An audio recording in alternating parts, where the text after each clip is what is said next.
नमस्कार. विचार करा, पृथ्वीच्या इतिहासाचं असं एखादं पान जे चक्क अब्जावधी वर्षांपूर्वी लिहिलं गेलंय. आज आपण अशाच एका पानाबद्दल जाणून घेणार आहोत.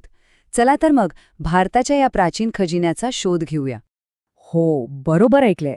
1.4 अब्ज वर्षे. आपण इथे डायनासोर्सच्याही कित्येक कोटी वर्ष आधीच्या जीवाश्मांबद्दल बोलतोय. जरा विचार करा, हा आकडाच आपल्याला सांगतो की पृथ्वीचा इतिहास किती किती विशाल आहे. पण कधी विचार केलाय का की पृथ्वीवर जीवनाची पहिली चिन्ह ती नेमकी कशी दिसत असतील? हा प्रश्न तसा सगळ्यांनाच पडतो नाही का?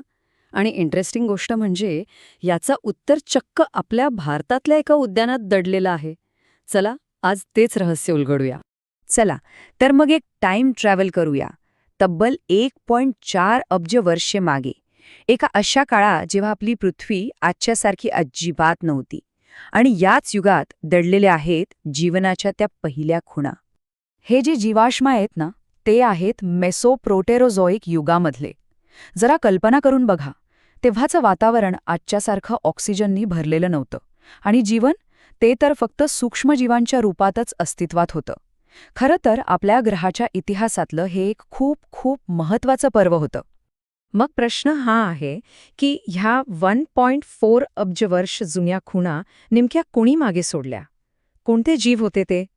चला, ओळख करून घेऊया त्यांची. तर यांना म्हणतात स्ट्रोमॅटोलाइट्स. आता हे म्हणजे नुसते खडक नाहीत, तर हे प्राचीन सायनोबॅक्टेरियासारख्या सूक्ष्मजीवांनी एकावर एक रचून तयार केलेले थर आहेत. विचार करा, हे सूक्ष्मजीव प्रकाश संश्लेषणातून ऊर्जा मिळवायचे आणि त्यातूनच हळूहळू या अद्भुत रचना तयार झाल्या.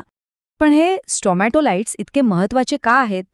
कारण हे पृथ्वीवरच्या जीवनाचा सगळ्यात जुना, सगळ्यात ठोस पुरावा आहेत. यामुळे आपल्याला थेट कळतं की अब्जावधी वर्षांपूर्वी जीवन कसं होतं आणि त्याची उत्क्रांती कशी झाली. जणू काही भूतकाळात डोकावण्यासाठी एक खिडकीच आहे ही. ठीक आहे, मग हा एवढा अद्भुत भूवैज्ञानिक खजिना आहे कुठे? तर आश्चर्य वाटेल, पण हे ठिकाण आपल्या भारतातच आहे. हे ठिकाण आहे उत्तर प्रदेशमधल्या सोनभद्र जिल्ह्यात सालखन जीवाश्म उद्यान. याला अधिकृतपणे सोनभद्र जीवाश्म उद्यान असंही म्हणतात. हे उद्यान येतं विंध्य पर्वतरांगेचा भाग असलेल्या केमूर पर्वतरांगेत. आणि हे लक्षात घ्या की हे फक्त भारतातलंच नाही, तर जगातल्या सगळ्यात जुन्या आणि उत्तमरित्या जतन केलेल्या जीवाश्म स्थळांपैकी एक आहे. आणि आता एक नवीन गोष्ट घडलीय. नुकतंच या उद्यानाला आंतरराष्ट्रीय स्तरावर एक मोठी ओळख मिळालीय, ज्यामुळे याचं महत्त्व अजूनच वाढलंय. या उद्यानाचा समावेश नुकताच युनेस्कोच्या जागतिक वारसा स्थळांच्या संभाव्य यादीत झाला आहे. आणि ही खूप मोठी प्रतिष्ठित ओळख आहे. यातून या जागेचं जागतिक महत्त्व अधोरेखित होतं. आणि एवढंच नाही, तर आंतरराष्ट्रीय निसर्ग संवर्धन संघ म्हणजे IUCN यांनी सुद्धा याला एक भूवारसा स्थळ म्हणून मान्यता दिली आहे. आणि सगळ्यात महत्त्वाचं म्हणजे IUCNने ही ओळख का दिली, तर खास करून या जागेचं जीवनाच्या उत्क्रांतीसाठी असलेलं महत्त्व लक्षात घेऊन. आणि हेच तर या स्ट्रोमॅटोलाइटचं खरं वैज्ञानिक मूल्य आहे, नाही का? तर मग या सगळ्या माहितीचा सार काय? हे प्राचीन उद्यान नेमकं इतकं महत्त्वाचं का आहे? चला, याचे मुख्य मुद्दे थोडक्यात समजून घेऊया.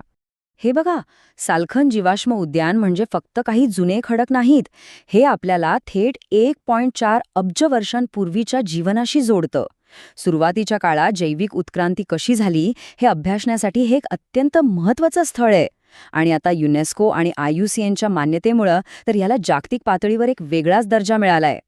ह्या सगळ्यामुळे एक विचार मनात येतोच की आपल्या या पृथ्वीच्या खोल भूतकाळात डोकावण्यासाठी अशा अजून कितीतरी खिडक्या असतील, ज्या अजूनही उघडण्याची वाट पाहतायत, नाही का?